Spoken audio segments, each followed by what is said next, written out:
Lights off करो। मैं कर देता हूँ यार। मार्कर नहीं करना देता मुझे। मार्कर है ओके। Bismillahirrahmanirrahim.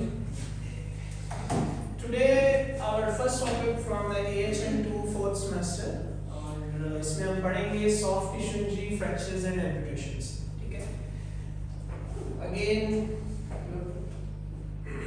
ऑब्जेक्टिव्स हम डिस्कस करते हैं इसमें। ऑब्जेक्टिव्स में हमारे पास सबसे पहले डिफाइन रिव्यू, हम रिव्यू करेंगे चीजों को, जिसमें जो है review the anatomy and physiology of musculoskeletal system. ठीक है। Define the soft tissue injury and fractures, describe the different types of soft tissue injuries and fractures, differentiate between contusions, strains, sprains and dislocations, identify etiology and clinical manifestations, using the nursing process as a framework of care for elderly patients with soft tissue and injury of the fractures. The last one, provide the comprehensive discharge teaching to the patient with soft tissue injury. Okay. So the next little bit, what is amputation? The second topic would be what is amputation? Describe the complication of amputation. Describe the medical management of amputation. Describe the nursing process and describe the rehabilitation. We will discuss such topics in our slide today. Okay, musculoskeletal disorders. First of all, I want to say something, I want to ask something, that can anyone tell me about the musculoskeletal system, anatomy and physiology? Yes, sir. G, anyone? Musculoskeletal is consists of tissue. थोड़ा सा part हो जाए, वो पीछे video बन रही है तो उसमें आप फिर मुश्किल हो जाएगा। जी, The musculoskeletal system is consists of muscles, bones, ligaments, and tendons, which provide support and movement to the body. muscles, ligaments and tendons.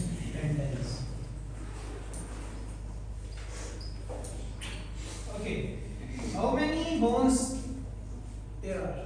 206.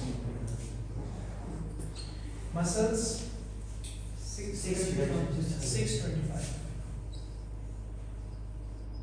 Ligaments a lot. What is the difference between ligaments and tendons? Ligament जो होता है वो bone के bone दरमियान में वो Bone to bone is called ligament. Yes. Okay, and tendon muscle to bone.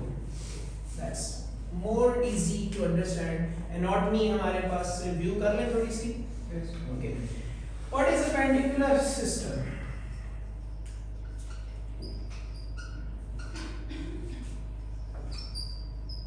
Appendicular system में हमारे पास कौन कौन सी bones आती हैं? Any idea? Peripheral से बता. Peripheral. ये आता है सर ये Peripheral. Sir femur humerus Femur, humerus. Upper peripheral होता है, lower peripheral होता है. ठीक है. Lower extremities and upper extremities. Yes, please. Upper extremities and lower extremities को अगर हम evaluate करें तो upper में कितनी bones होती हैं, lower में कितनी होती है? थोड़ा सा anatomy को review कर लें, that would be more easy to understand for everyone. किसी को नहीं भी आता तो भी मुश्किल नहीं होगी, ठीक है? क्योंकि हम सब लर्न कर रहे हैं चीजों को। अपर के अंदर कितनी बोन्स होती हैं?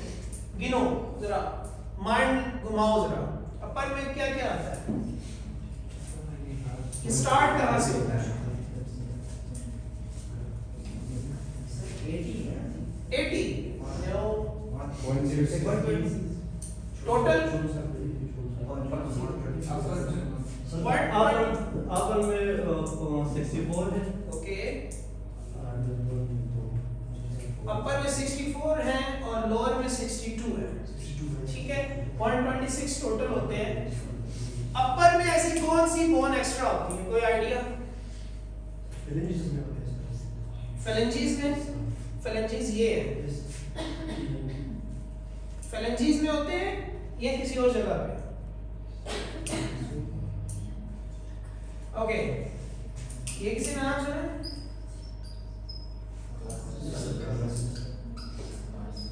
ये कितनी होती है और ये फर्क है, अदरवाइज सब सिमिलर है। टार्सल्स जो है हमारे पास दोनों साइडों पे 7-7 है, जबकि कार्पल्स जो है हाथों के ऊपर आ रहे हैं तो वो 6-8 है। इस वजह से ये अगर अपर लिम्ब को मिलाते हैं तो ये 64 बनते हैं और इसको मिलाएं तो ये 62 बनते हैं। सिमिलरली ये 126 ये बन जाते हैं, ठीक है। रेस्ट ऑफ इट में हमारे पास मीडियल जो सिस्टम है, पेंडिकुलर सिस्टम है, उसमें हमारे पास स्कल आता है, फेस आता है, फेशियल बोन्स हैं, स्कल की बोन्स हैं। स्कल की कितनी बोन्स होती हैं? फेस की वर्टिब्रा,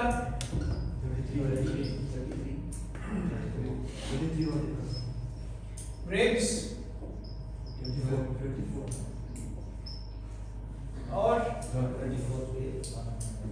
क्या होता है? कितनी हो गई है?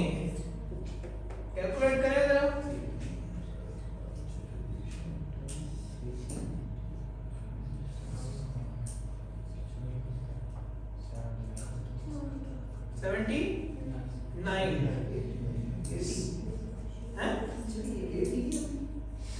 अभी मैंने एक बोन जोड़ दी है, एक बोन बताई नहीं है मैंने। थायराइड बोन कहाँ होती है ये? चीन वाला मैंडिबल कहते हैं उसको, चीन को मैंडिबल कहते हैं। हायोइड बोन आपकी उसे कहते हैं जहाँ ट्रैकिया स्टार्ट होता है, उससे पहले पड़ी हुई यू शेप। अब पूरी होगी तो सोचिए, वंडरफुल, हमने आज 206 बोन्स पूरी कर ली है। ओके, सो मसल्स भी सिमिलरली, हम अगर यहाँ मसल्स करना शुरू करेंगे डिस्कस तो हमारा पूरे 2 घंटे इसी में गुजर जाएंगे। सो 15 थोड़ी सी एनाटॉमी रिव्यू होगी, दैट्स इनफ। अब आ जाते हैं कि डिसऑर्डर्स कौन-कौन से हो सकते हैं मस्कुलोस्केलेटल सिस्टम में। कॉमनली कौन-कौन से इंक्लूड्स होते हैं? सॉफ्ट टिश्यू के अंदर स्ट्रेन्स हैं, स्ट्रेन्स हैं, डिसलोकेशन है, स्ट्रेन, स्ट्रेन, डिसलोकेशंस। फ्रैक्चर्स के अंदर हमारे पास open, close, long bone fractures and pelvic fractures. These are the 2 different types of disorders which are included in musculoskeletal system.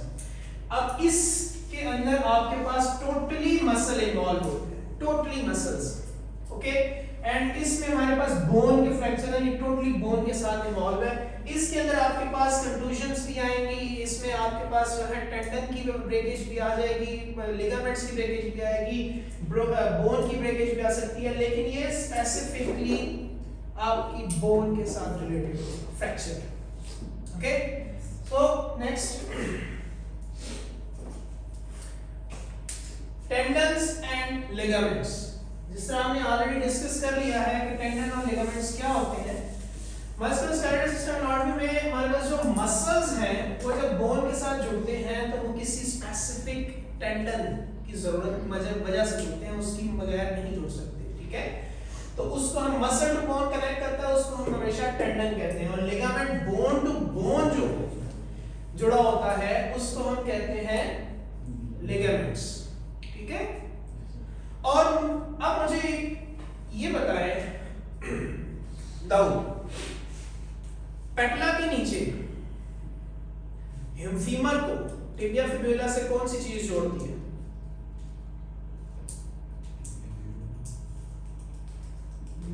पेटला के नीचे टिबिया फिबुला को फीमर से कौन सी चीज कनेक्ट करती है? Yes, tendons. टेंडन्स,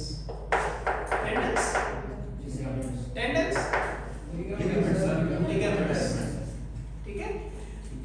मैंने मसल का नाम लिया, इसीलिए बोन के दरमियान यहाँ पे जो दो बोन्स आपस में जुड़ेगी, आपने कभी मैं आपको जो है ना रिव्यू कराऊंगा जब हम आर्थोस्कोपी करते हैं, नेक्स्ट कमिंग क्लास के अंदर हम आपको डिस्कस करेंगे। आर्थोस्कोपी के अंदर यहाँ पे ना व्हाइट कलर के जो है ना लिगामेंट्स होते हैं जो आपस में जुड़े होते हैं, ठीक है, जो कि हेल्प करते हैं आपकी इफेक्टिव मूवमेंट को। अगर इस तकनीक के दरमियान कोई भी चीज ना हो तो क्या होगा, बॉल एंड सॉकेट मूवमेंट शुरू हो जाएगी, टांग आपकी ऊपर की तरफ भी आ सकती होगी। फिर तो वो लिगामेंट्स जो हैं वो प्रोटेक्ट करते हैं एक्सटेंसिव मूवमेंट को, ठीक है, जो कि बहुत ज्यादा एक्सटेंसिव होगी उसको रोकते हैं, ठीक है। आप अगर ऐसे खड़े हैं तो अगर ये बोन के अंदर लिगामेंट्स ना हो तो ये तो आप पीछे की तरफ चले जाएं, ऐसे ही है। तो वो क्या है, ये लिगामेंट्स जो हैं आपको हेल्प करते हैं। बाज पेशेंट्स की लिगामेंट टेयरिंग हो जाए तो उनको चलते हुए दर्द होती है, इसीलिए, ठीक है। कभी आपने देखा होगा कि आप जो बहुत ज्यादा देर जो है चौकड़ी मार के अगर बैठ जाएं, ठीक है, तो उसमें चौकड़ी मारना मतलब कि टांगों को ऐसे क्रॉस करके, क्रॉस लेग्स के साथ बैठना, ठीक है। क्रॉस लेग्स के साथ जब आप बैठते हैं तो आपने देखा होगा कि आपको काफी देर के बाद उठे तो आपको पेन होता है कि नहीं होता है, स्पेशली यू गाइस होता है। सर्दियों में तो ऑफनली कॉमन है, ठीक है। क्यों होता है, क्योंकि आपके जो मसल है ये हाइपर एक्सटेंशन हुई होती है, ठीक है। उसकी वजह से जब आप उनको रिलैक्स करते हैं तो वो हाइपर एक्सटेंसिव स्टेबिलिटी होती है, इलास्टिसिटी, वो जब अपनी नॉर्मल पोजीशन में आते हुए थोड़ा टाइम लेता है, इस वजह से आपको पेन होता है। Understood? Okay, next, soft tissue injury. Soft tissue injuries are those injuries excluding fractures affecting the joints and muscles of the limbs. Already discuss कर लिया था कि सॉफ्ट टिश्यू इंजरी में वही होगा जिसमें जॉइंट्स डिस्टर्ब होंगे, मसल्स डिस्टर्ब होंगे और बोन को जो है पार्शियली वो इन्वॉल्व होगी, ठीक है, इस एक्सक्लूडिंग फ्रैक्चर्स। फ्रैक्चर्स इसके अंदर इन्वॉल्व नहीं होते सॉफ्ट टिश्यू इंजरी में, ठीक है। Sprain, strains, dislocations and are considered soft tissue injuries, ठीक है। ये याद रखिएगा, it would be a good MCQ question that sprains, strains and dislocation would be considered as fractures or soft tissue injury, ठीक है। तो ये चीज याद रखिएगा। नेक्स्ट, सॉफ्ट टिश्यू इंजरीज के अंदर हमारे पास क्या क्या है, इसकी दो क्लासिफिकेशंस हैं, ठीक है। टू क्लासिफिकेशंस हैं when considering soft tissue injuries, closed wound and open wounds। जी सर, ये पीछे स्लाइड में ये स्प्रेन और स्ट्रेन, ओके, मैं आपको आगे जाके ये पूरी डिटेल डिस्कस करेंगे। स्प्रेन और स्ट्रेन पूरे स्पेसिफिक टॉपिक है, मैं इसलिए टाइम को वेस्ट नहीं करना चाह रहा, निकल गया। सर ये टेंडन का एग्जांपल है सर, जैसे लिगामेंट होती है। टेंडन की आपके पास जो आपका डेल्टॉइड मसल है, ये आपकी जगह के यहाँ पे जुड़ा हुआ है internal bar and soft joint के ह्यूमरस के साथ, ठीक है। ये आपकी लेट्स सपोज ह्यूमरस है ना, ठीक है। अब इसके ऊपर ये आपके डेल्टॉइड मसल पड़ा हुआ है। कभी आपने डेल्टॉइड इसके एनाटॉमी सर जो है ना म्यूजियम में जाए वहां पे आपको मिल जाएगा। ये यहाँ पे इसके साथ एक वाइट कलर का, आपने कभी कुर्बानी के जानवर का गोश्त देखा होगा, उसके दोनों तरफ मसल के दोनों तरफ वाइट लिगामेंट्स होता है, ठीक है। वो हेल्प कर रहा होता है, तो इतना ठीक होता है, इतना वो प्रोडक्टिव होता है कि वो जितना मर्जी उसको पका लो वो पकता नहीं है, ऐसे ही, बिकॉज कि वो जो है उसकी इलास्टिसिटी, इतनी कनेक्टिव टिश्यू की, इतनी बल्क ऑफ कनेक्टिव टिश्यू आपस में वो एंगेज्ड होते हैं कि वो टूटते ही नहीं है। इसी वजह से वो अल्लाह की कुदरत है कि वो बोन को इस मसल के साथ जोड़ने में हेल्प करता है, ठीक है। Understood? Is it understood for you? Okay, next, हमारे पास सॉफ्ट टिश्यू इंजरीज की दो टाइप्स है, close wound and open wound. Let's talk about the first one, contusions. Contusions क्या है?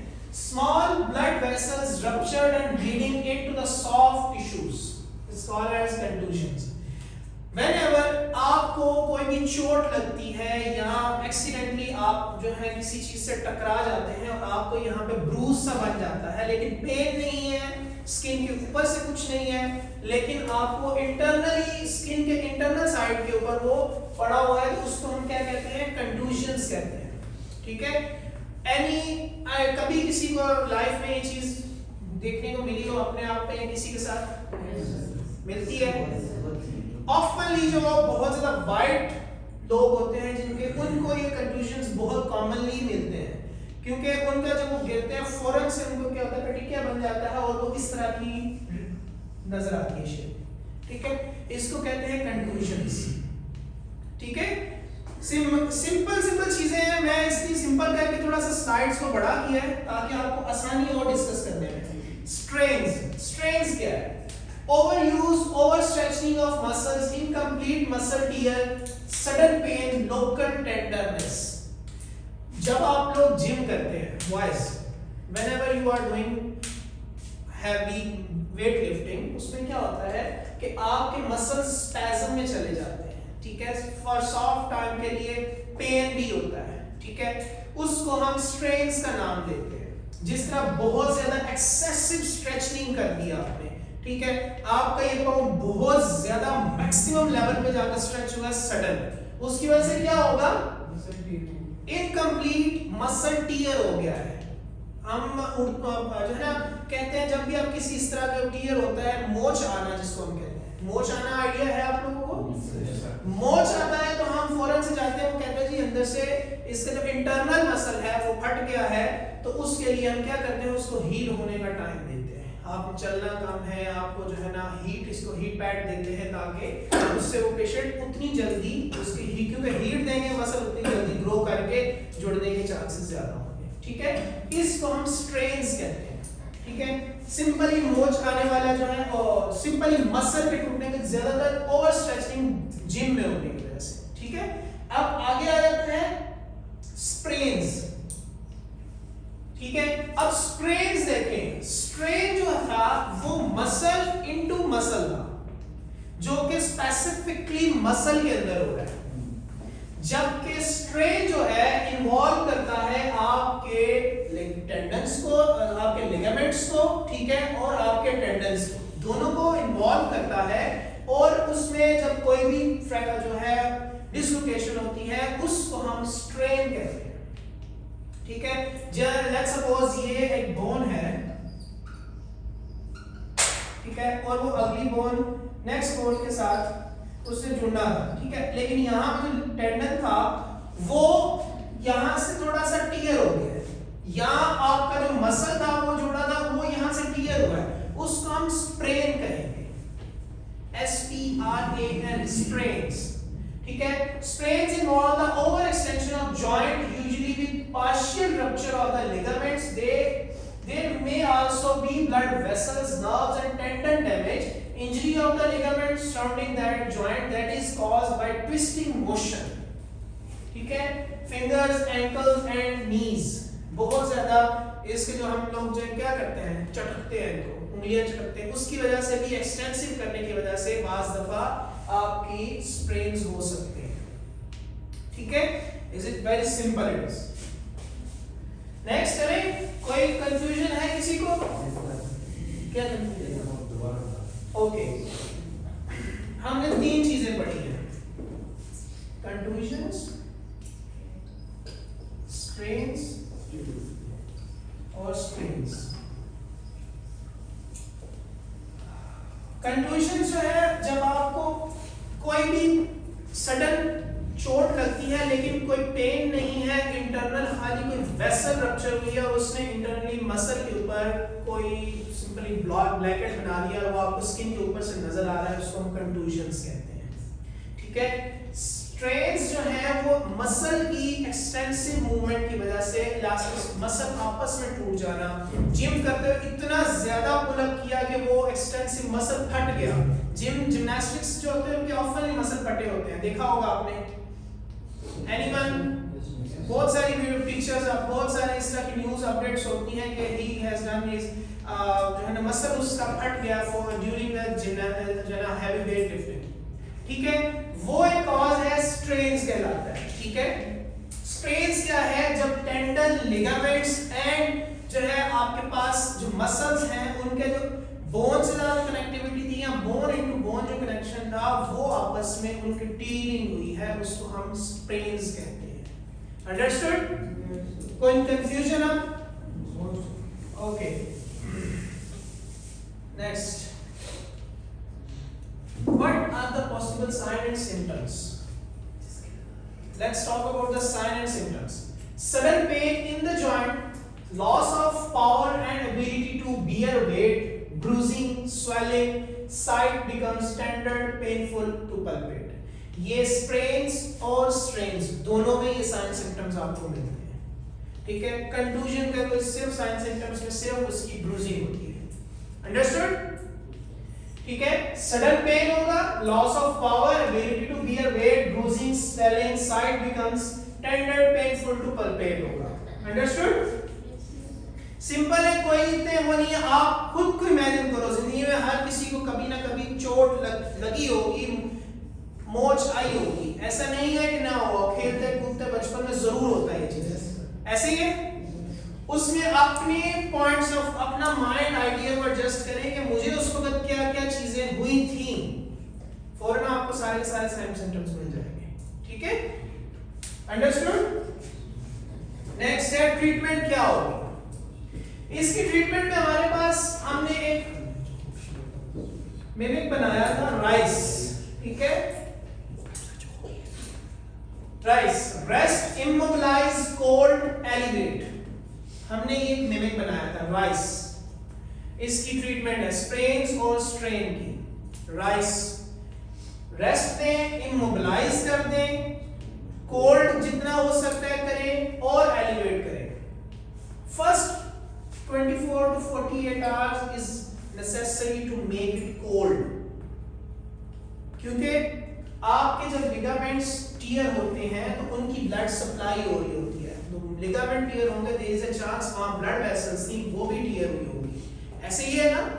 तो उसके वजह से अगर आप उसको फौरन से हीट पैड देना शुरू कर देंगे तो उसका उल्टा नुकसान क्या होगा कि वो वहां से जो वेसल्स को ठंडी हो तो क्या होता है, वैसोकंस्ट्रिक्शन होता है।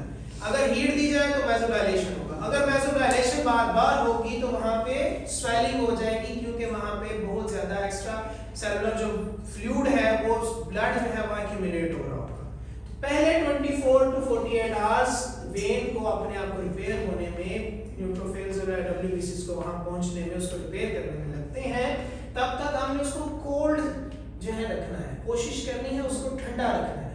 तो उसके बाद हमने उसको हीट पैड की तरफ लेके जाना है, ठीक है। उसके बाद इलास्टिक कंप्रेशन बैंडेज, जो आप लोग यहाँ पे हम लोग उसको गरम पट्टी के नाम से जानते हैं, गरम क्रैप बैंडेज के नाम से जानते हैं, क्रेप बैंडेज के नाम से, ऐसे ही है। उसके बाद progressive heat after acute inflammatory stage. Acute inflammatory stage इसके फेज के बाद स्टार्ट होता है, ठीक है।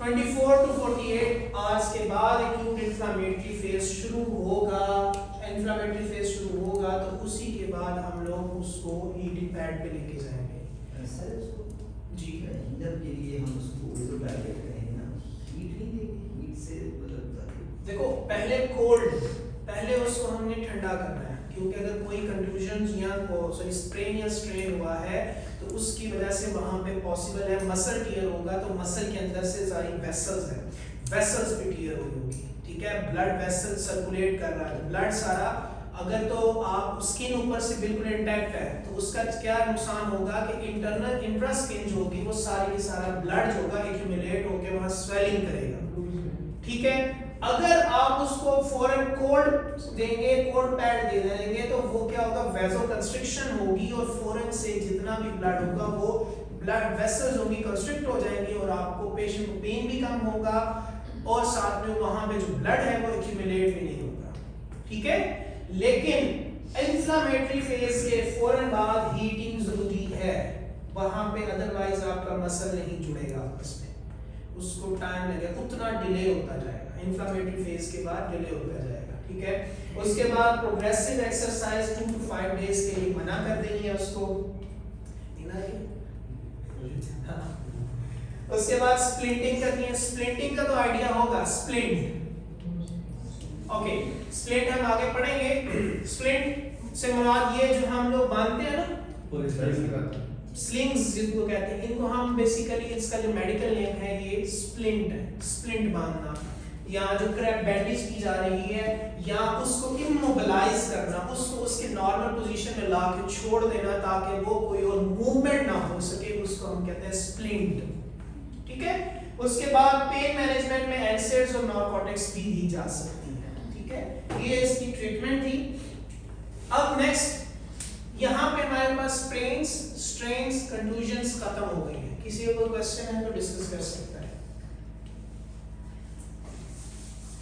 एनसेड में कौन कौन से हैं? सॉरी, क्या? ट्रीटमेंट में जो एनसेड है सर, एनसेड्स, ट्रीटमेंट में एनसेड्स जो हैं बेसिकली आपके पास एनसेड्स कितने हैं? एनसेड्स की क्लास के अंदर बहुत सारे हैं। क्यूफेन है, डिक्लोफेनेक सोडियम,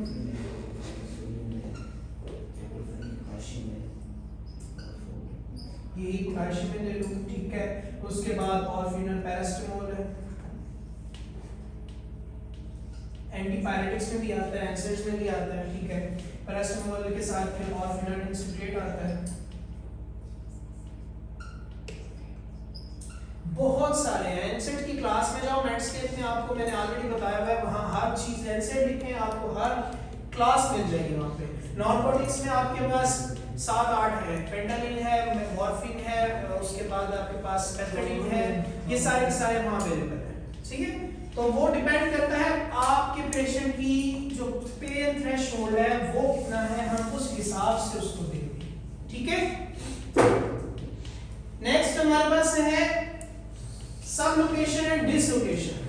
ठीक है, सबलुकेशन एंड डिसलोकेशन। सबलुकेशन एंड डिसलोकेशन में फर्क ये है, बोन हिली है लेकिन पार्शियली हिल के, अब देखें सपोज बोन जो है, आगे मैं पढ़ाऊंगा भी इसको, इस तरीके से है और दूसरी बोन जो है वो इस तरीके से सिमिलरली जुड़ी हुई है।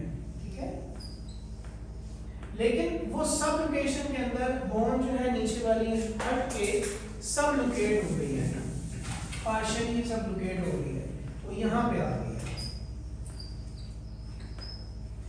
तो सिमिलर नहीं है, इसको कहते हैं सबलुकेशन। डिसलोकेशन में प्रॉपर्ली बाहर चली गई है। ठीक है, इसको कहेंगे डिसलोकेट हो गई है। अंडरस्टूड?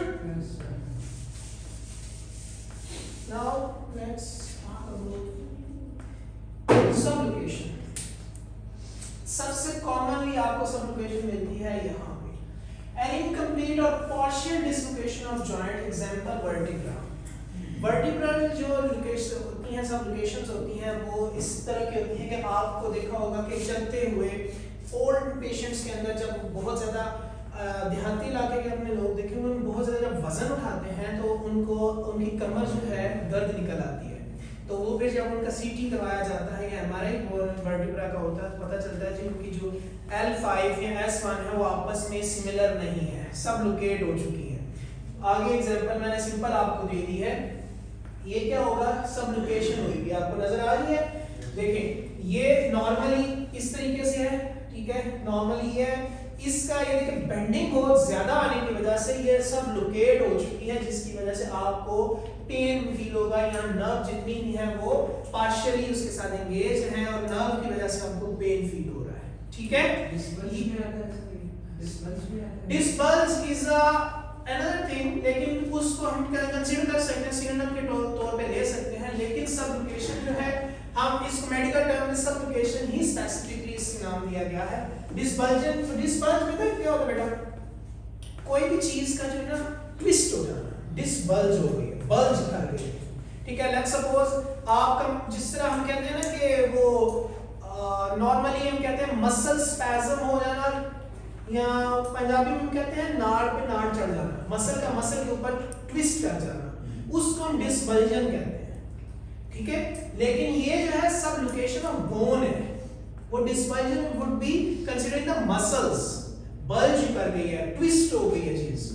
ठीक है, next dislocation, bone completely disarticulated, no parts surface are in contact.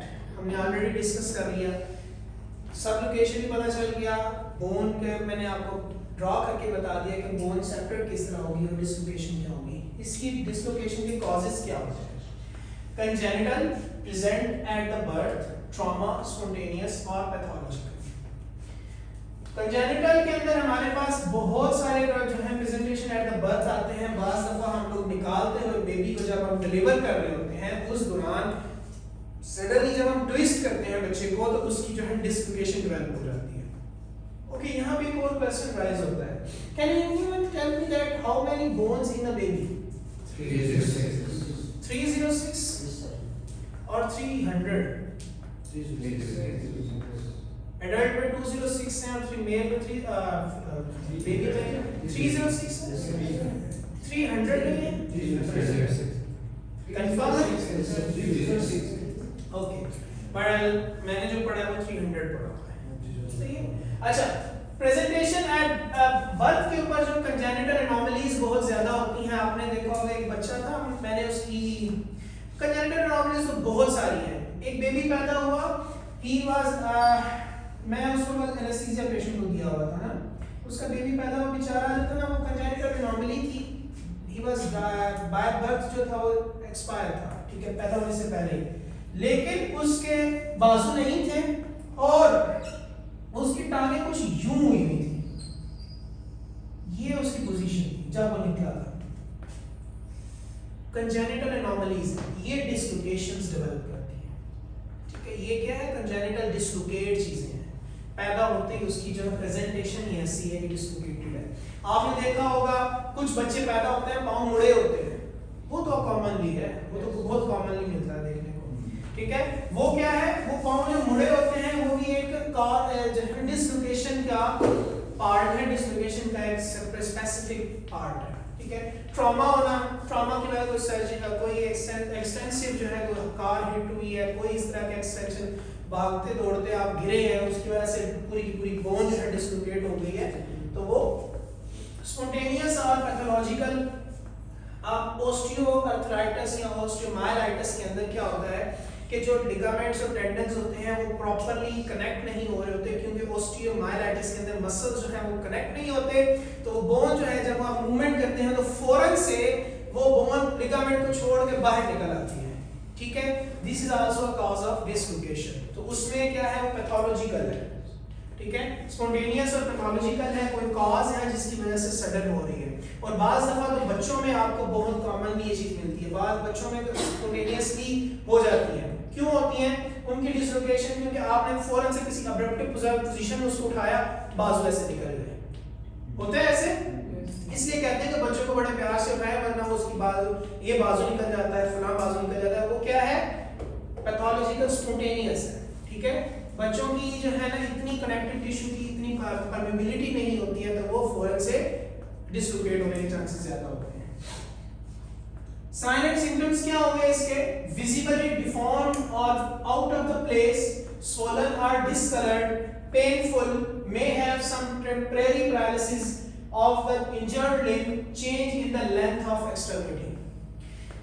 ये तो आपको आइडिया होगा क्यों हो गया. Visibly out of place, swollen भी समझ आ गई क्यों होगा, पेनफुल भी होगा, may have temporary paralysis of the joint. ये क्यों होगा? Any idea? Yes, Asif. Temporary paralysis क्यों होगा? सर इसमें नर्व ज्यादातर जब भी जॉइंट डिस्लोकेट होता है उसमें नर्व कंप्रेशन हो जाती है. यस, नर्व कंप्रेशन होगी तो अगला पार्ट जो है उसकी सप्लाई बंद हो गई है, तो उसकी वजह से टेम्परेरी पैरालिसिस के चांसेस होते हैं. ठीक है, change in length of extremity, वो तो ऑटोमेटिकली आपको साइज में नजर आ जाएगा. ठीक है, नेक्स्ट है स्पोर्ट रिलेटेड इंजरीज, टेंडनाइटिस. ठीक है, इन्फ्लेमेशन है of tendons. Runners, basketball players होते हैं, उनकी आपस में जो जॉइंट्स की मूवमेंट होती है उसमें चेंजेस आ जाती हैं. टेंडनाइटिस कहते हैं उसको, इन्फ्लेमेशन ऑफ टेंडन्स. क्योंकि टेंडन्स जो है इतनी उसके ऊपर फोर्स आती है क्योंकि वो जॉइंट्स की एब्रप्टिव मूवमेंट्स हो रही होती है. ठीक है, अनकंडीशनल मूवमेंट्स है। बास्केटबॉल खेलने वाला 1 मिनट में यूं होगा, दूसरे सेकंड में वो उस पोजीशन में गया होगा, तो उसके अंदर टेंडिनाइटिस इन्फ्लेमेशन बहुत ज्यादा हाइपर एक्टिविटी की वजह से वहां की जो ब्लड सप्लाई है उतनी स्ट्रांग होगी, वहां पे इन्फ्लेमेशन के चांसेस उतने ज्यादा होंगे, तो वहां पे आपके पास टेंडिनाइटिस के कॉज हो सकता है। रनर्स तो बहुत ज्यादा होता है, ठीक है। इसकी प्रिवेंशन क्या है? To help prevent a dislocation, take precautions to avoid falls, wear protective gear when you play contact sports. Contact sports खेलते हुए कोशिश करें। रग्बी का आइडिया है? वो जो एक इस तरह की बॉल होती है, ठीक है, उसके से वो लेके भागना होता है, उसके अंदर लोग एक दूसरे को मारते हुए, कंधों से मारते हुए rugby is the most common जो है ना, उसके लिए हमारे पास कंकशन का पता है? सर को चोट लगना, उसकी वजह से आपकी जो है ना एकदम से सर में दर्द होना शुरू हो जाना और एकदम से बेहोश हो जाना, उस कंडीशन को कंकशन कहते हैं, ठीक है। किसी जब टकराना, किसी चीज से गिर जाना, ठीक है, उसको कंकशन कहते हैं। और वो उसके लिए हम प्रोटेक्टिव इक्विपमेंट्स बला चीजें सारी हम लोग यूज करते हैं। ये स्पोर्ट्स के लिए प्रिकॉशनरी मेजरमेंट जरूर करनी है। नाउ लेट्स टॉक अबाउट, ये सारी हमारी असेसमेंट है जो हमने देख लिया कौन सी चीज किस तरीके से होती है। अब हमने आगे पढ़ना है कि ये हमने मैनेज कैसे करनी है। A B C D E F G H I, airway, breathing, circulation, disability, examine, Fahrenheit, gets vitals, head to toe assessment and intervention। ये याद रखिएगा, A B C D E F G H I, ये आपकी trauma assessment के parts हैं। जिस दिन आपको कोई भी प्रॉब्लम हो, जिस इनको मिमिक्स करें, आपके पास ट्रॉमा का पेशेंट आया है, इनको सिंपली इस मिमिक को ऐड करें अपने बॉडी के अंदर, अपने माइंड के अंदर सेट करें, फौरन आप हर चीज कर लोगे। पेशेंट को आपके ऊपर कोई प्रॉब्लम आपको या आपका सीनियर आपको ये नहीं कहेगा कि you did not do this, you didn't dare do this, आपने ये काम नहीं किया या फलां चीज नहीं की है। एयरवे, सबसे पहले एयरवे आता है, ठीक है। ब्रीदिंग, सर्कुलेशन, डिसेबिलिटी चेक करनी है, ठीक है। डिसेबिलिटी में न्यूरो और फिजिकल डिसेबिलिटी, ब्रेन पेशेंट को चोट लगी है लेकिन पेशेंट उठ नहीं रहा, तो उसकी डिसेबिलिटी है। यहाँ पेशेंट जो है उसकी जो है उसका पूरे का पूरा इस साइड पूरी काम नहीं कर रही है, ठीक है, फिजिकल डिसेबिलिटी है। यहाँ पेशेंट कहता है कि आपने पूछा जी आपका नाम क्या है, उसका नाम आसिफ खान है, तो वो बता रहा है मेरा नाम तो जलालुद्दीन अकबर है, मैं तो 1980 का बंदा हूं, तो वो क्या है? डिसेबिलिटी है। एग्जामिन करना है उसको, एग्जामिन करें कोई उसकी जो ब्रूजेस, कंटूजन, स्ट्रेन्स को डिस्कस करना है, उसको फॉरेनहाइट, उसका टेम्परेचर देखें, क्योंकि जब आपको चोट लगती है फौरन से आपकी बॉडी उस स्पेसिफिक एरिया में, देखा होगा जब किसी को जिसको मोच आई है उसको आइडिया होगा, जो ही मोच आती है तो आप उस जगह पे देखेंगे तो वार्म हो, बहुत ज्यादा वार्म होती है। टेम्परेचर को आपने मेंटेन करना है, ठीक है। उसके बाद गेट वाइटल्स एंड वाइटल्स ले लिए, ठीक है। हेड टू टो असेसमेंट करके और इंटरवेंशन, कोई एसिड्स दे लिए, पेन किलर्स दिए, सॉरी बैंडेजिंग की, वो इंटरवेंशन जो भी होगी वो आपने करनी है। अच्छा जी, उसके बाद fractures. Now let's talk about the fractures. Fractures is a break in the continuity of bone and it defines according to its type and extent or a partial or complete break in a bone। कोई भी break, complete break होना या partial bone break होने को हम fracture ही कहते हैं, सिर्फ हड्डी के टूटने को फ्रैक्चर कहते हैं, ठीक है, ये याद रखिएगा। कॉजेज क्या है? एक्सीडेंट्स हैं, एवरीडे एक्टिविटीज हैं, फिजिकल अब्यूज है, उसके अंदर हमारे पास फ्रैक्चर्स अवेलेबल होंगे। फिजिकल अब्यूज से मुराद वही कि आप जो है ना लड़ते हुए फौरन से किसी की एकदम से कोई इस तरह की आपने कोई चीज यूज की जिसकी वजह से उसका पूरी पूरी बोन टूट गई, तो वो क्या है? फिजिकल अब्यूज है, ठीक है। नेक्स्ट कॉजेज, वही आगे फौरन से एकदम से गिरे हैं, ठीक है, उसके बाद फिर जो है ना कोई कुशन इंजरीज हैं, ठीक है, कोई चीज उठाते हुए टूट गई है बोन, ठीक है, एक्सीडेंट हुआ है, सडन गिरे हैं, उसकी वजह से आपके पास प्लान करनी है चीजें, ठीक है। ये सिंपल पिक्चर्स आपको दिखाई है, सडन गिर रहा है, ठीक है, ये एकदम से जो है स्लिप हुआ है, ये अभी कुछ चीज उठाते हुए इसकी बोन पीछे से फ्रैक्चर, बोन का फ्रैक्चर हो गया, वर्टिब्रल कॉलम का फ्रैक्चर हो गया। ये फीमेल जो बूढ़े होते हैं जेनेटिक्स के अंदर हमारे पास सिंपली एक सोफे के ऊपर गिरने से इनकी बोन टूट जाती है, क्योंकि इनकी बहुत ज्यादा बोन फ्रेजाइल होती है, और ये एक्सीडेंट हुआ उसकी वजह से बोन टूट गई। टाइप्स ऑफ फ्रैक्चर्स, जो मेन चीज है, types of fractures: complete fracture, entire cross section; an incomplete fracture, green stick fracture; communicated fracture, several bone fragments; a closed fracture, simple fracture; an open fracture, compound or complex। 1 2 3 4 5, उसके आगे फिर उसकी different types है, ठीक है, याद रखिएगा इसको। इट इज इंपॉर्टेंट, ये क्वेश्चन बहुत इंपॉर्टेंट है, ये मैंने बहुत दफा जो है ये एग्जाम में देखा है क्वेश्चन को। टाइप्स ऑफ फ्रैक्चर्स जो है ये इसकी बहुत सारी आ जाती हैं, आगे इसकी टाइप्स को पढ़ा जाएगा तो कहा जाता है कि पेशेंट है उसकी बोन जो है ट्विस्टेड फॉर्म के अंदर फ्रैक्चर हुई है, तो what kind of fracture it would be, ठीक है, ट्विस्टेड फॉर्म में फ्रैक्चर हुई है, तो हम क्या कहेंगे, अब उसमें ना ही उसने बताया कि ओपन है या क्लोज है, तो हम उसको क्या कहेंगे, ठीक है। आगे बढ़ते हैं, कंपाउंड नहीं पीछे करते। ट्रांसवर्स फ्रैक्चर क्या होता है? ट्रांसवर्स फ्रैक्चर एक ऐसे फ्रैक्चर होगा स्ट्रेट, ठीक है। ट्रांसवर्स में क्या है, क्रॉस वाइज और at right angle to the long axis of the bone. Long axis, ये लॉन्ग एक्सिस है, ठीक है, इसके जो है क्रॉस वाइज होगा फ्रैक्चर, ये इस तरीके से, इसको हम कहेंगे ट्रांसवर्स कटा है, बोन का टूट गई है, ठीक है, उसको कहेंगे ये फ्रैक्चर है, ट्रांसवर्स फ्रैक्चर कहेंगे, ठीक है। अब नेक्स्ट देखें ऑब्लीक फ्रैक्चर। ऑब्लीक में क्या है कि परपेंडिकुलर डायरेक्शन है, सिंपल, ये बोन है तो ये इस तरीके से टूटा है, ठीक है। ऑफनली जो कॉमनली मिलता है हमें ऑब्लीक फ्रैक्चर ही मिलता है, हॉरिजॉन्टल या परपेंडिकुलर फ्रैक्चर होता है, आपकी बोन ऐसे टूटी होती है, ठीक है, सीधी बहुत कम चांसेस होते हैं, बूढ़े लोगों में ऑफन जेरियाट्रिक्स में ये वाली बोन इस तरीके से टूटती है, वो मिलती है क्योंकि उनकी फ्रेजाइल बोन्स होने की वजह से आपको ये प्रॉब्लम मिलती है, सही है। स्पाइरल, ये रही स्पाइरल है, ठीक है, ये देखें ट्विस्टेड फॉर्म के अंदर टूटी है बोन सिंपली, ये बोन है तो ये बोन यूं टूटी है, एस शेप में, ट्विस्टेड फॉर्म में टूटी है, ट्विस्टेड फॉर्म में। ट्विस्टेड फॉर्म में क्या होता है कि एक तरफ से शुरू हुई है तो घूम के दूसरे एंगल पे जाके उसको कोई एक्सीडेंटली ये चीज पेशेंट के नीचे वाली टांग जो है वो सडनली घूमी है, तो घूमने की वजह से ट्विस्टेड फॉर्म में बोन टूटने को स्पाइरल कहेंगे, ठीक है। बोन शाफ्ट से जुड़ी है, curve in the spiral fashion around the bone, curve हो गई। आगे आ जाता है green stick fracture. Green stick बहुत कॉमन है बच्चों में,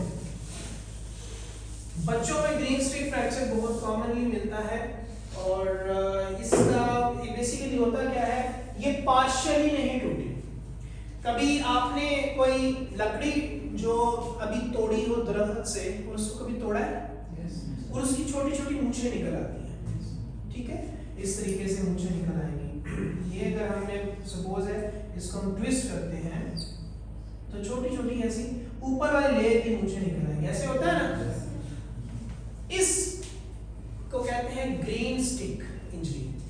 ये ग्रीन स्टिक फ्रैक्चर कहलाता है क्योंकि ग्रीन स्टिक से लिया गया था, तो इसलिए कहते हैं कि ये ऐसे ट्विस्ट हुई है, और ट्विस्ट होने की वजह से ये हल्की सी ऊपर से पार्शियली ट्विस्ट होने की वजह से पार्शियली टूट गई है। ग्रीन स्टिक फ्रैक्चर जो होता है वो अपने बच्चों में मिलता है क्योंकि उनकी थोड़ी सी बच्चों की जो है ना फ्लेक्सिबल बोन्स होती हैं, तो ऊपर अपर पार्ट जो होता है वो थोड़ा सा टूट जाता है, ठीक है, इसको ग्रीन स्टिक फ्रैक्चर कहते हैं। Clinical manifestations of fracture, sign symptoms क्या होंगे? Sign symptoms: generalized swelling, pain or tenderness, diminished functional use of affected part, maybe bruising, severe muscle rigidity, and crepitus. Crepitus क्या होता है? Any idea? Champions? Crepitus, lungs में crepitus होते हैं यार। Crepitus से मुराद कि सिंपली आपके जो है क्रेप्स उस जगह में बहुत ज्यादा सिवियर टेंडरनेस होने की वजह से जब आप उसको फौरन दबाएंगे तो वहां पे क्रेपिटस साउंड आएगा, आपको फील होगा, पल्पेट करने पे क्रेपिटस फील होगा साउंड। कभी आपने क्या उसे कहते हैं, वो जो आते हैं प्रोटेक्टिव इक्विपमेंट्स के तौर पे आते हैं, जो किसी भी इंस्ट्रूमेंट के ऊपर चढ़ाए होते हैं और उनको दबाने से आपको पटक पटक आवाजें आती हैं, वो पता नहीं आप उसको क्या कहते हैं, कंक्लूशन के तौर पे यूज किया जाता है। उसको कभी दबाया हो तो बड़ी ऐसे जब पल्पेट कर रहे होते हैं तो बड़ा अजीब सा फील हो रहा होता है, ऐसे ही एक उभार है, फिर फौरन से नीचे जाता है, फिर उभार आ जाता है, उस फेज को क्रेपिटस कहते हैं। ठीक है, सिंपल है। नेक्स्ट, ये सेम सिम्टम्स आपको मिल सकते हैं। इमरजेंसी मैनेजमेंट ऑफ फ्रैक्चर्स क्या होगी? Immobilise the part before the patient is moved, adequate splinting, prevent shock, transport safely to ER. ये आपकी सिंपल इमरजेंसी फ्रैक्चर्स की मैनेजमेंट है। ठीक है, 4 पॉइंट्स हैं। इमोबिलाइज कर दो, एडिक्वेट स्प्लिंट लगा दो, अगर स्प्लिंट लगा सकते हो फौरन से उसका बाजू बांध दो ताकि स्प्लिंट लग जाएगा तो वो हिल नहीं सकेगा। ठीक है, शॉक प्रिवेंट करना है, क्योंकि शॉक प्रिवेंट कैसे करना है, क्यों होगा ये क्वेश्चन है। ओके, सडनली एक लड़का खड़ा था, वो गिरा, या आपने की वजह आपने उसको सिर्फ सिंपली कोई हाथ लगाया, वो गिर गया, टकरा के गिर गया, तो वो अपने हवास बसाख्ता नहीं कर पाएगा और फौरन से फील करेगा कि वो उसका ब्लड प्रेशर लो हो जाएगा, क्योंकि घबरा जाएगा, एंजाइटी स्ट्रेस डेवलप हो जाएगा। उस फेज को प्रिवेंट करने को प्रिवेंट शॉक कहते हैं, क्योंकि वो एक शॉक का एक्यूट फेज है। बीपी ड्रॉप कर जाएगा, वैसोडाइलेशन हो जाएगी, पेशेंट जो होगा वो बहुत ज्यादा प्रोएक्टिव नहीं रहेगा और वो बेहोश होने के चांसेस होते हैं। उसको कहते हैं shock, pre acute phase of. ठीक है, तो उसको प्रिवेंट करना है, उससे बातें करते रहे, उसके साथ कम्युनिकेट करें ताकि वो शॉक फेज में ना डर जाए, क्योंकि अगर आप उसको छोड़ देंगे तो मेंटली वो इतना स्ट्रेस्ड होगा, मेरी बोन टूट गया, मैं कभी भी चल नहीं पाऊंगा, मैं फिलहाल कर पाऊंगा, ये नहीं कर पाऊंगा, तो वो क्या है, एंजाइटी और स्ट्रेस उसका फौरन से उसको उस फेज में ले जाएगा जो कि उसके लिए शॉक डेवलप कर सकता है। ठीक है, आता जाओ, मुंह धो के हुए, उठ जाओ उठ जाओ उठ जाओ। Diagnostic evaluations: history, X-ray, computed CT, computed tomography and magnetic resonance imaging (MRI) and physical examination. ये 4 चीजें होती हैं फ्रैक्चर्स के लिए, याद रखिएगा। इसके अलावा कोई चीज भी फ्रैक्चर को डिफाइन नहीं करती है। These are the 4 things only over here. The main thing is history and X-ray. इन दोनों में कोई चीज नहीं मिलती तो फिर ये सीटी होगा, एमआरआई होगा या फिजिकल एग्जामिनेशन से आपको डिफाइन होगा। ठीक है, treatment: reduction, restoration of the fracture fragments of anatomic alignment, उसकी रिडक्शन करके उसको प्रॉपर पोजीशन पे लेके आना फ्रैक्चर को। ठीक है, इमोबिलाइज कर देना, एक्सटर्नल और इंटरनल फिक्सेशन लगा के, और रिहैबिलिटेशन में उसको भिजवा देना। आइसोमेट्रिक है, muscle setting, exercises, participation of activity, daily livings जो है उसकी पार्टिसिपेट कराना। ठीक है, gradual resumption of activities is promoted. ये चीजें यूज करने को हमने ट्रीटमेंट में फेज में लेके आना है, उसकी जितनी फेज हो सकता है। अगर वो पेशेंट देखें, बाज पेशेंट्स ऐसे होते हैं कि जब वो आप उसको लेके चलते हैं और वो फ्रैक्चर हो गया है तो वो बेड बाउंड हो जाते हैं। वो बेड बाउंड होने की वजह से उनकी एक्टिविटी ऑफ डेली लिविंग्स जो है वो कंजर्व हो जाती है, और उसका नुकसान क्या होता है कि पेशेंट जो है उसकी पावर जो है वो जो नॉर्मल रूटीन में काम कर रहा था वो उसका करने का दिल नहीं करता। तो आपने उसको रिहैबिलिटेशन सेंटर्स भिजवाना है या उसके साथ रिहैबिलिटेशन के लिए प्रोसेस करना है ताकि वो एक्टिव फॉर्म में आ जाए। ठीक है, ट्रीटमेंट में मेडिकल थेरेपी है, ट्रैक्शन है, कास्टिंग है। मेडिकल थेरेपी वही थेरेपी देनी है, ट्रीटमेंट में मेडिसिन दे दी पेन मैनेजमेंट के लिए। ठीक है, उसके बाद ट्रैक्शन लगा दी, दिस इज ट्रैक्शन, ये ट्रैक्शन है। ठीक है, टांग टूटी थी, टांग को सीधा करने के लिए बांध के नीचे टांग को यहाँ से पूरा बांध के पीछे सीधा बेड के साथ नीचे लटका देते हैं ताकि वो ट्रैक्ट रहे, सीधी रहे। ये ट्रैक्शन है, पकड़ के ऊपर बांध दिया हुआ है ताकि वो सीधी रहे, मूव ना हो सके। ठीक है, ये क्या है, कास्ट बना के कास्ट लगा देते हैं। किसी का फ्रैक्चर हुआ है कभी लाइफ में? ऐसे कास्ट का फ्रैक्चर होता है तो ऐसे चूने का बना हुआ लगा देते हैं, उसको कास्टिंग कहते हैं। ठीक है, वो कास्ट इस्तेमाल किया जाता है ताकि इमोबिलाइज किया जा सके उस स्पेसिफिक पार्ट को, ताकि वो बोन जो है टाइम मिल सके उसको हील होने का। ठीक है, सिमिलरली सर्जरी, ओपन रिडक्शन और इंटरनल फिक्सेशन, ये जो है सर्जरी के अंदर हम लोग करते हैं ORIF, open reduction internal fixation. Openly हम लोग क्या करते हैं कि सिंपली रिड्यूस करके और इंटरनली उसके अंदर नेल डाल के फिक्स कर देते हैं। लेट्स सपोज ये पैल्विक रीजन की यहां से खत्म हुआ, ये बोन टांग शुरू हो गई। ठीक है, अब लेट्स सपोज ये पैल्विक रीजन है, पैल्विक रीजन से यहाँ पे आपका बाल एंड सॉफ्ट जॉइंट ये बोन पड़ी है, बोन यहाँ से टूट गई थी। अब क्या करते हैं, इसको पहले अलाइन किया, एक्सटर्नली अलाइन कर लिया, ओपन रिडक्शन कर ली, ऊपर से उसको रिड्यूस करके अलाइन कर लिया। अब यहाँ से हल्का सा स्वाप किया, यहाँ से नेल एक घुसाया, उस नेल को आहिस्ता आहिस्ता पूरी बोन में डाल दिया। डालने के बाद यहाँ से स्क्रूज लगा दिए। ठीक है, जो कि स्किन के अंदर चले गए, इसको कहते हैं ORIF, ओपन रिडक्शन की, इंटरनल उसको फिक्स कर दिया। ठीक है, ORIF। साथ में फिर फिजिकल थेरेपी, ठीक है, फिजिकल थेरेपी करके हम लोग, और साथ में फिर एक एक्सटर्नल फिक्सेटर भी होता है। कुछ बोन्स होती हैं जो कि इतनी टूटी हुई हैं कि वो जो छोटे छोटे पोर्स बने हुए हैं, तो हम लोग फिर क्या करते हैं कि हम लोग क्या करते हैं उसको हम कहते हैं यार ये इतने छोटे जगह से टूटी हुई है, तो इसको अगर हमने छेड़ा तो ये तो इन्फ्लेमेशन शुरू कर देगी। तो हम थोड़ा सा उसको सीधा करके एक्सटर्नली यहाँ एक नेल डालते हैं, just like this. Externally let's suppose ये स्किन है, एक्सटर्नली नेल यहाँ डाल दिया, नेल यहाँ डाल दिया, और वो जो स्पेसिफिक पार्ट है उसकी बोन फ्रैगमेंट्स को निकाल देते हैं। ठीक है, बोन फ्रैगमेंट्स को बाज़ दफा निकाल देते हैं, बाज़ दफा अंदर रहने देते हैं। अगर वो आपस में सही तरीके से जुड़े हुए हैं उनको रहने देते हैं, अगर वो बोन फ्रैगमेंट्स आपस में नहीं जुड़े हुए तो उनको निकाल देते हैं। वो आहिस्ता आहिस्ता बोन का लेंथ थोड़ी शॉर्ट करते हैं और आहिस्ता आहिस्ता उसको खींचते जाते हैं। उससे क्या होता है, बोन जो है बनती भी जाती है और आहिस्ता आहिस्ता साथ में लेंथ भी उसकी नॉर्मल होती जाती है।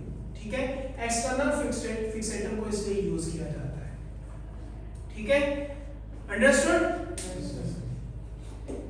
ये सिमिलरली उसी तरह की और आ गई, ये ट्रैक्शन है। ठीक है, इमोबिलाइज करके नेल डाल के उसकी ट्रैक्शन सिंपल कर दी है, बोन के अंदर डायरेक्ट डाल दिया ताकि उसकी मूवमेंट को कंट्रोल किया जा सके। ये देखिए, ये ट्रैक्शन लगी हुई है, सीधी बोन के साथ लगा के उसको ट्रैक कर दिया ताकि वो उसकी ऊपर वाली बोन के अंदर फ्रैक्चर है तो ये देखिए यहाँ पे उसका फ्रैक्चर था,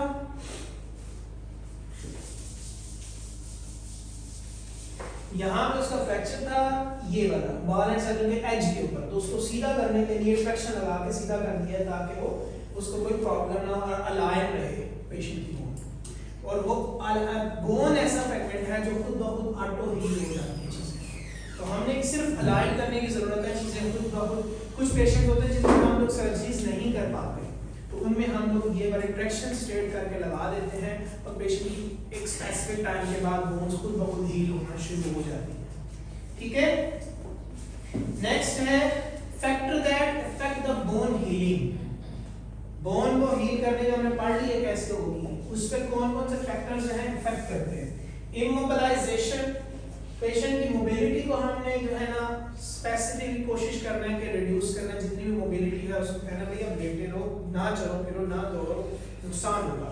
प्रॉपर न्यूट्रिशन होनी चाहिए, कैल्शियम ज्यादा से ज्यादा कोशिश करना है, कैल्शियम प्रोटीन फास्फोरस ज्यादा दें ताकि उसकी एक्टिविटी हो सके। ठीक है, आसिफ जाओ मुंह धो के आओ। एक्सरसाइज करानी है, उसकी एक्सरसाइज करानी है जितनी हो सकता है। एक्सरसाइज में स्पेसिफिक अगर वो टांग उठा के उसकी एक्सरसाइज नहीं शुरू कर देनी। ठीक है, बाकी एक्सरसाइज करानी ताकि उसकी जो बाकी मोबिलिटी है वो कंप्रोमाइज ना हो जाए। ठीक है, उसके बाद इन्फेक्शन से प्रोड्यूस जो है इन्फेक्शन से रिड्यूस करना, प्रिवेंट करना है। मेटाबॉलिक बोन डिजीज जो है उससे बचाना है। मेटाबॉलिक बोन डिजीज के अंदर दो प्रॉब्लम्स आते हैं, फैट एम्बोलिज्म आता है, पूछा था मैंने, याद है? एयर एम्बोलिज्म आता है, ठीक है, और एज, बूढ़ों में बहुत स्लो होती है इसकी, ठीक है, तो इसको हमें देखना है। नेक्स्ट, तो इसमें क्या होता है? फैट एम्बोलिज्म ये जब डिजीजेस पढ़ूंगा बेटा बता दूंगा। फैट में क्या होता है कि जो लॉन्ग बोन होती है ना, क्या क्या कह रहे हो? ये तो आपने वायु में मैंने तो पूछा। फैट एम्बोलिज्म में यहाँ पे ना, आपने कभी मटन खाया है? मटन जब खाते हैं तो उसकी बोन में जो है वाइट सा गुदा निकलता है, ठीक है, वो बेसिकली वो हमारे में जो है बोन मैरो है, ठीक है, लेकिन वो फैटी एसिड्स होते हैं। तो क्या होता है कि जो ही ये निकलते हैं, यहाँ बोन टूटती है, तो बोन से जब टूटती है, तो टूटी है स्पेसिफिकली यहाँ मसल थे, मसल की सप्लाई भी थी, मसल भी टूटे थे, मसल भी टूटे थे, यहाँ जो फैट निकला वो सीधा वेसल के अंदर इंटरसेमिनेट कर गया। अब वो वहां पे, क्योंकि ये फैट ऐसा है जो डिसॉल्व नहीं होता, नॉन डिसॉल्वेबल है, इसको लिवर में जाना होगा डिसॉल्व होने के लिए, ठीक है। तो अब क्या है भाई साहब, यहाँ से गए सीधा जाके हार्ट की कोरोनरी आर्टरी के अंदर पड़ जाके बैठ गए, तो हार्ट अटैक हो गया। इसको कहते हैं फैट एम्बोलिज्म। फैट एम्बोलिज्म की जो साइन सिम्टम्स हैं वो एयर एम्बोलिज्म के साइन सिम्टम्स से सिमिलर हैं, लेकिन कुछ डिफरेंट होते हैं, इसलिए हम इनको डिफरेंशिएट करते हैं। सबसे फैट एम्बोलिज्म का मेन कॉमन रीजन ही ये है कि वो लॉन्ग बोन फ्रैक्चर में होता है, ठीक है, लॉन्ग बोन फ्रैक्चर के अंदर आपको फैट एम्बोलिज्म मिलता है, ठीक है, ये बेसिक रीजन है, कॉज ऑफ जो है fat embolism is long bone fracture. Air embolism किसी भी रीजन से हो सकता है, सीवीपी कैनुला लगाते हुए एयर बहुत ज्यादा चली जाए, उसकी वजह से भी कॉज हो सकता है, ठीक है। सर ये बोन में बोलते हैं ये क्या मतलब इसमें ये फैट होती है बेसिकली, बोन जो फैट, बोन मैरो होता है, बोन मैरो है, तो बोन मैरो जो है बेसिकली जब ये आपकी बॉडी के उसके बोन के अंदर पड़ा हुआ है, तो इसके फ्रेगमेंट्स जो हैं वो डिफरेंट तौर पे उसको एक्ट कर रहे हैं, लेकिन जो ही ये निकलते हैं तो इसका प्रॉपर एनवायरनमेंट नहीं मिलता जो इसकी बोन के अंदर था। आपकी बोन के इंटरनल जो टेम्परेचर है, इन बोन का कोर टेम्परेचर और आपकी बॉडी का core temperature is for different. यहाँ पे आपको अगर यहाँ पे अगर बॉडी का टेम्परेचर 37 है तो ये 50 टेम्परेचर होगा, क्योंकि बॉडी का कोर टेम्परेचर बहुत गर्म होता है, ठीक है। इसीलिए आपने देखा होगा कि जब आप कोई चीज पकाते हो तो वो हड्डी के अंदर जो गूदा होता है वो इतने टेम्परेचर पे जाके करता है, और फौरन से जब आप पका के बाहर आता है तो वो जमा होता है, ऐसे ही है ना। तो वो यही रीजन होता है, इसका कोर टेम्परेचर बहुत ज्यादा होता है, अंडरस्टूड। और जो ही वो बाहर आता है तो ब्लड वेसल्स के अंदर वो टेम्परेचर नहीं होता, और वो अपने आप एक्यूमुलेट करके एक स्पेसिफिक यूनिट बना देता है। और भी कॉज हो सकती है इसकी फैट एम्बोलिज्म की, क्या और भी कोई रीजन हो सकती है इसका? और भी रीजंस हैं, लेकिन बेसिकली यही कॉमन है सबसे ज्यादा। मैंने आज तक जितने भी पेशेंट, मैंने 4 से 5 पेशेंट्स देखे हैं, सबका यही कॉमन फ्रैक्चर देखा, कॉमन रीजन देखा, कॉज देखा कि लॉन्ग बोन फ्रैक्चर था, उसका फीमर का फ्रैक्चर था या ह्यूमरस का फ्रैक्चर था, और उसको जो है ना स्ट्रोक था एक पेशेंट को, और 2 को जो था ना वो हार्ट अटैक हुआ था, और एक को पीवीडी हुआ था, पेरिफेरल वैस्कुलर डिजीज हो गई थी, ठीक है। मैंने 4 पेशेंट्स देखे हैं अभी तक। तो लॉन्ग बोन फ्रैक्चर के अंदर जो है ज्यादातर आपको फैट एम्बोलिज्म होता है। इसके अलावा क्या है, जब आप लोग बहुत ज्यादा, हमारे जो फिजिकल थेरेपी वाले होते हैं लोग होते हैं, वो कहते हैं मोटापा कम करने के लिए चले जाते हैं, वो वाइब्रेटर्स लगाते हैं या फिजिकल बहुत सारी इस तरह की चीजें यूज करते हैं, जिसकी वजह से क्या होता है, या आप लोग जाके लाइपोसक्शन का नाम सुना है कभी? लाइपोसक्शन में क्या करते हैं कि पेट के अंदर जाके उसको जितना भी फैट है उसको सक्शन कर रहे होते हैं, उस दौरान कोई वेसल हिट हो जाए एक्सीडेंटली तो उसके अंदर फैट वो चला जाए तो वो भी एक्यूमुलेट होकर फैट एम्बोलिज्म कॉज कर सकता है, ठीक है। थेरेप्यूटिक मैनेजमेंट में क्या, the goals of the therapeutic management are the following: to regain alignment, to restore functions of injured parts, to prevent further injury। हमने इन चीजों को थेरेप्यूटिक मैनेजमेंट में यूज करना होता है। रीगेन अलाइनमेंट को करना है, restore the function of injured part जो है उसके फंक्शन को करना है, अगर पैरालिसिस हो गया उसको असेस करना है, न्यूरोलॉजिकल असेसमेंट करते रहना है और फर्दर इंजरी से उसको बचाना है। नर्सिंग कंसीडरेशंस क्या होगी? नर्सिंग कंसीडरेशंस क्या है? Assess the extent of injury, के इंजरी जो है वो कितनी एक्सटेंसिव है, then determine the mechanism of injury, जो इंजरी हुई है उसने कौन कौन सी चीजों को, किस तरीके की इंजरी है, कंट्यूजन वो है, स्पाइनल फ्रैक्चर है, हॉरिजॉन्टल है, ऑब्लिक है, किस तरह का है, उसको किस तरीके से ट्रीट करना है, नर्सिंग कंसीडरेशंस में आएगा। Move the injured part as a little as possible, जितना हो सकता है उसकी इमोबिलिटी को जो ना रिड्यूस करें, ताकि इमोबिलिटी को इन्वेंट करें ताकि वो प्रॉब्लम से बचाया जा सके उसको, ठीक है। Cover open wound with sterile और clean dressing, if there is a open wound तो उसको हमने बचाना है उसको इन्फ्लेमेशन से, तो उसके ऊपर क्लीन ड्रेसिंग या कोई भी ड्रेसिंग कर दें ताकि वो इन्फेक्शन बच सके। Immobilise the limb, assess the neurovascular status. Neurovascular status बहुत इंपॉर्टेंट है क्योंकि आपके पास एक होता है कार्डियोवेस्कुलर स्टेटस और एक होता है न्यूरो। न्यूरो कार्डियोवेस्कुलर में क्या चेक करते हैं? पल्सेस, किसी भी जगह पे पल्सेस की चेक करेंगे और उसके बाद उसकी स्किन कलर चेक करेंगे, ठीक है। वो आपको फौरन डिटरमिन करेगा कि इसका कार्डियोवेस्कुलर स्टेटस इस एरिया का कैसा है, ठीक है। उसके बाद न्यूरो के अंदर आप उसकी पल्स जो है ना सप्लाई मोटर इम्पल्स चेक करेंगे, उसको कहेंगे अगर उसका फ्रैक्चर हुआ है टांग का तो उसको कहेंगे आप अपना क्या अंगूठा पांव का हिला सकते हैं, उससे न्यूरोवेस्कुलर असेसमेंट करेंगे। अंडरस्टूड? दो असेसमेंट बहुत इंपॉर्टेंट है और फौरन से कोई भी एक असेसमेंट खराब होती है तो आपने उसके बारे में अपने कंसल्टेंट को इन्फॉर्म करना है और उसको मैनेज करना है। It's a serious emergency. Patients with closed fracture. The nurse teach patient how to control swelling and pain associated with the fracture and with soft tissue trauma and encourage them to be active within the limit of the fracture immobilization. ठीक है, आपने patient को बताना है कि किस तरीके से हम स्वेलिंग को प्रिवेंट कर सकते हैं, टांग को ऊपर रखेंगे, ठीक है, पेन को कैसे कर सकते हैं, इमोबिलाइज रखेंगे, सही है, और एसोसिएटेड फ्रैक्चर्स को बचाने के लिए सॉफ्ट टिश्यू ट्रॉमा है तो उसको किस तरीके से इमोबिलिटी करना है और उसके बाद एक्सरसाइज नहीं करनी, जाओ बस मूव ऑन हो क्या हो। अच्छा जी, टीच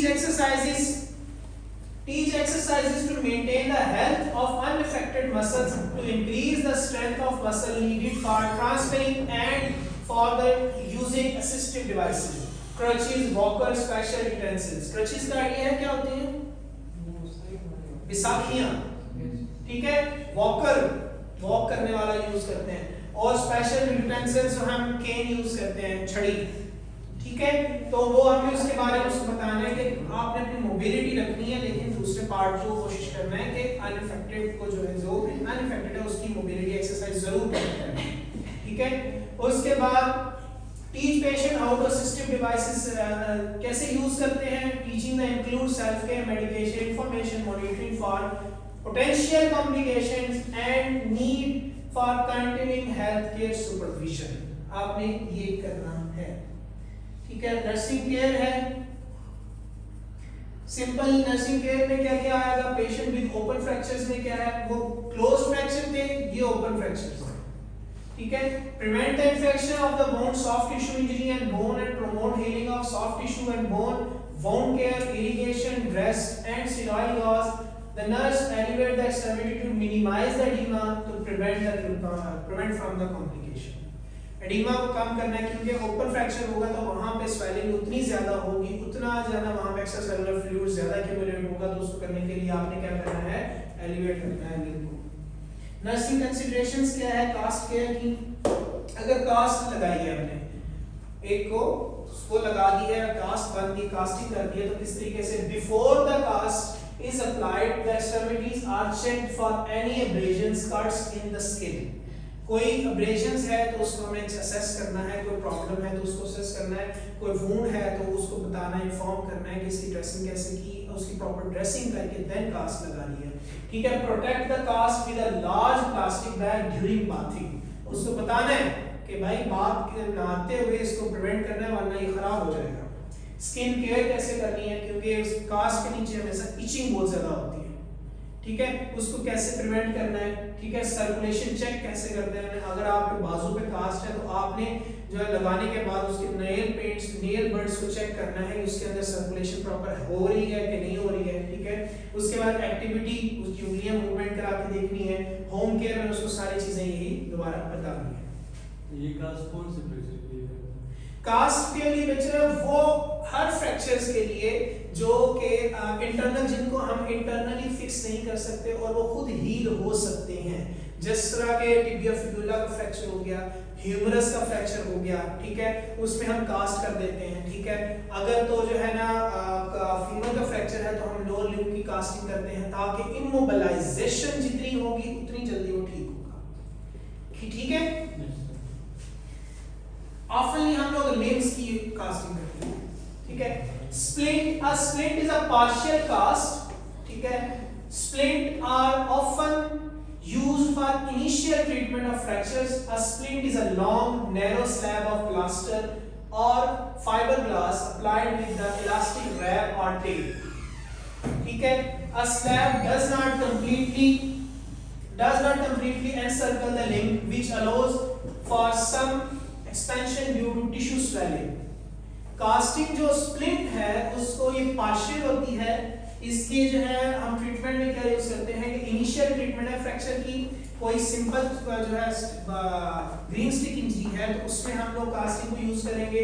लॉन्ग नैरो जो है स्लैब लगाने से हम लोग स्प्लिंट जो होता है is a long narrow slab for the plaster of fibreglass और अप्लाइड विद इलास्टिक रैप। अगर हमने पूरी को करना है तो हम क्या करते हैं, इमोबिलाइज करना है सिर्फ इस पार्ट को, तो हम इसको ऐसे रख के सिंपली निचले हिस्से को लगा देते हैं, ऊपर वाले को प्रोटेक्ट करते हैं, सेव कर देते हैं, ऊपर नहीं लगाते। ठीक है, अगर वो पेशेंट का इतना सिवियर फ्रैक्चर है कि हमें पूरी बोन को करना है तो हम कास्टिंग करते हैं, अदरवाइज हम लोग स्प्रिंट लगा देते हैं निचले हिस्से में। वो क्या करता है, सिर्फ इमोबिलिटी को प्रोड्यूस जो ना करता है, एक्टिवेट करता है, बाकी इमोबिलिटी को प्रिवेंट कर देता है। ठीक है, नुकसान नहीं होता, बाजू मूव नहीं कर पाता, बाजू मूवमेंट नहीं होगी तो टिबिया फिबुला रेडियल रखना आराम से हील होने का उनको टाइम मिल जाएगा। ठीक है, slab does not completely encircle, पूरा सर्कल नहीं होती लिम्ब के बीच, allows some expansion due to tissue swelling. अगर टिश्यू स्वेलिंग हो रही है तो उसको भी हम लोग एक्सपेंशन करने के लिए काम कर सकते हैं। ये स्प्लिंट है। ठीक है, ये तो हम लोग स्प्लिंट जो हम लोग आम यूज करते हैं, हमारे अगर घुटने में दर्द हो तो हम लोग ये वाली स्प्लिंट यूज करते हैं, इसको भी स्प्लिंट कहते हैं। ये रही बेसिकली स्प्लिंट। ये देखिए पूरा एनसर्कल नहीं किया हुआ, ये पूरा बाजू खाली पड़ा हुआ है। ठीक है, ये क्या है, इसको हम स्प्लिंट कहते हैं। पूरा कवर कर देंगे, कास्टिंग करेंगे, ऐसे ही है।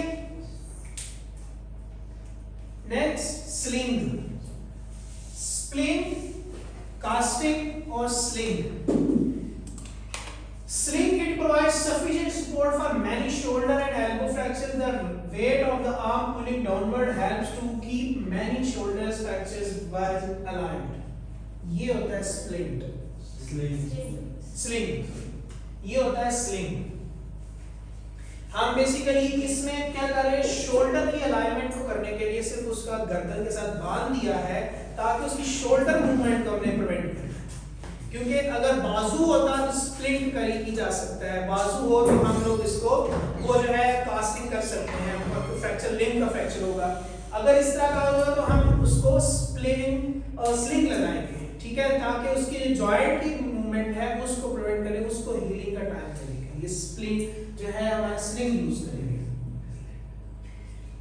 फ्रैक्चर्स कॉम्प्लिकेशंस ब्रेक कर लें, इसके बाद हम फ्रैक्चर्स कॉम्प्लिकेशंस शुरू करेंगे।